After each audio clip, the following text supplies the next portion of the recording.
మామూలుగా అయితే ఈ మొక్కకి మీరు బోళ్ళు ఆనందపడాలి, పోలే పర్వాలేదు. దీని అర్థం ఏమిటంటే ఈ భూమి మట్టి మామూలు మట్టి కాదు, చందనం లాంటిది.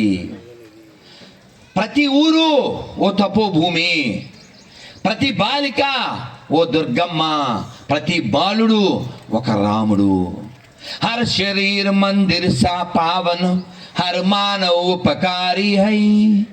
जीवन का आदर्श यहाँ परमेश्वर का धाम है। बच्चा बच्चा राम है।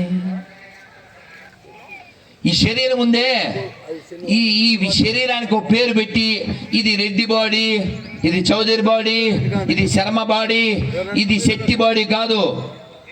ఇందులో శివుడు ఉన్నాడు.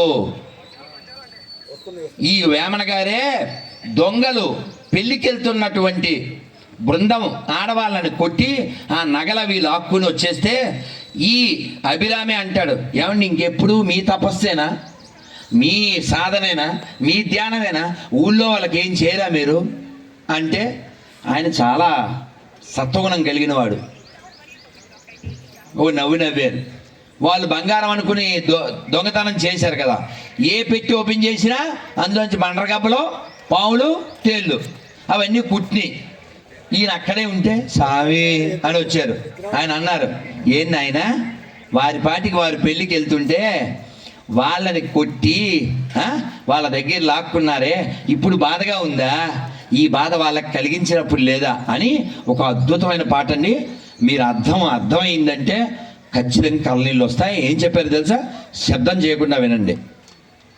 జీవహింస మానండి, జీవహింస మానండి, జీవుల మీ వలె ప్రేమించండి, జీవహింస మానండి. నేను మీరని పొరపడకండి, మనలో భేదము లేదండి, జీవులలో శివుడున్నాడండి, జీవులలో శివుడున్నాడండి, జీవుడే శివుడని తెలియండి, జీవుడే శివుడని తెలియండి.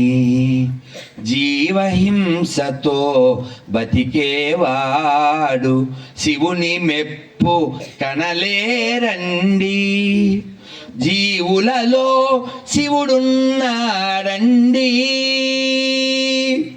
జీవులలో శివుడున్నాడండి, జీవుడే శివుడని తెలియండి. అందరి లోపల ఆరక వెలిగే ఆత్మ ఒక్కటే తెలియండి, పరమాత్మ ఒక్కటే తెలియండి. హర హర హర హర. హిందీ అంటే అర్థం కాదు, తెలుగు కూడా అర్థం కాదా? అందరి లోపల ఆరక వెలిగే ఆత్మ ఒక్కటే తెలియండి, పరమాత్మ ఒక్కటే తెలియండి. మనం పైన చూస్తుంటాం, వాడు చిన్నపిల్లవాడు, వీడు యువకుడు, ఆవిడ వృద్ధురాలు అని. కానీ భగవద్గీతలో ఏం చెప్పారంటే, అందరూ నమస్కారం మొదలు పెట్టి చెప్పండి. విద్యా వినయ సంపన్నే, విద్యా వినయ సంపన్నే, బ్రాహ్మణే గవిహస్తిని, సునీచైవ స్వపాకే చ పండిత సమదర్శన. ఈ స్థితికి రావాలంట మనం. పండిత స్థితి అంటే ఏంటంటే, అతను ఆ స్థితికి వచ్చిన వాడు కుక్క మాంసం తినే చండాలుల్లో, ఆవులో, ఏనుగులో, చదువుకున్న వాడిలో అందరిలో ఒక్కరినే చూస్తాడు. ఆ ఒక్కరు పరమాత్మ. అయ్యప్ప మాల వేసినప్పుడు చిన్నప్పుడు నాన్నగారితో ఎక్కడికైనా వెళ్తే ఓ పాట వచ్చేది. ఆ పాట పాడేవారు భజనలో. మీరు కూడా పాడతారు అనుకుంటా. ఆత్మ నిశ్చలమైతే పరమాత్మ నిశ్చలమౌరా. ఆత్మ నిశ్చలమైతే పరమాత్మ నిశ్చలమౌరా.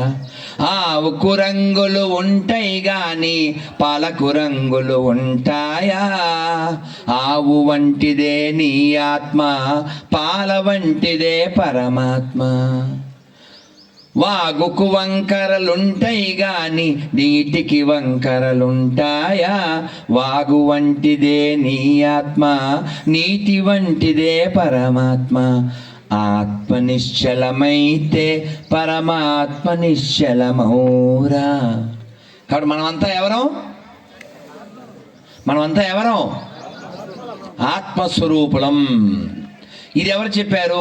భగవద్గీత చెప్పింది, భాగవతం చెప్పింది, రామాయణం చెప్పింది, ఉపనిషత్తులు చెప్పాయి. కానీ మనం ఏమనుకుంటున్నాం? ఈ పేరు చివర ఏదో ఒకటి పెట్టుకుని అది నేనే అనుకుంటున్నాం. అది మనం కాదు. ఈ కనబడేది నశించిపోతుంది. అందరూ ఒకసారి చెప్పండి, యదృశ్యం యదృశ్యం తన్నశ్యం. యదృశ్యం తన్నశ్యం అంటే కనబడేది ఏది కనబడదు. ఒకప్పుడు ఇప్పుడు ఆ పిల్లవాడు ఉన్నాడు. ఏం చదువుతున్నాడు వాడు? ఏం చదువుతున్నారా? ఫోర్త్ చదువుతున్నారా? అమ్మ బాగా చెప్పారు. ఏం పేరు నన్ను? నీ పేరు? గౌతమ్ కృష్ణ. అమ్మ బంగారు తండ్రి. నీకు ఇంగ్లీష్ చదవడం వచ్చా? తెలుగు వచ్చా? ఇంగ్లీష్ ఓకే, తెలుగు ఓకేనా? కష్టమా? పుచ్చుకో. ఇంగ్లీష్ ఓనా? ఓకే పోన్లే, పర్వాలేదు, ఏదో ఒకటి. మొత్తం ఏమీ రాకుండా ఉండేవాడు. మొన్న ఒక అమ్మాయి జగ్గి వాసుదేవ్ గారితో మాట్లాడుతుంది. ఆయన అన్నారు, మా యొక్క మాతృభాష కూడా వాస్తవానికి తెలుగే అన్నారు. అమ్మాయితో వీడియో కాల్ మాట్లాడుతూ ఏమనాలి? అవునా అండి, మీరు తెలుగువారా అనాలి కదా. I heard about it. ఇప్పుడు ఇతర రాష్ట్రంలో పెరిగిన ఆయన మా మాతృభాష కూడా తెలుగే అని తెలుగు అమ్మాయితో చెబితే ఐ హర్డ్ అబౌట్ ఇట్ అంటే, అలాంటప్పుడే మండిపోయి ఒక ఆయన ఇంగ్లీష్లో మాట అన్నాడు, when there is two Telugus they never speak in Telugu.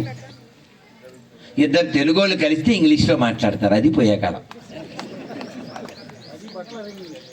వీళ్ళకి వచ్చేటి ఇంగ్లీష్ రాదు, తెలుగు రాదు, ఏమీ రాదు. ఏం చెప్తాం దానన్న? ఇప్పుడు ఇక్కడ ఏముందో చదువు. హరే కృష్ణ చదువు. హరే కృష్ణ. ఇదే హరే కృష్ణ. సార్ కృష్ణ. హరే హరే హరే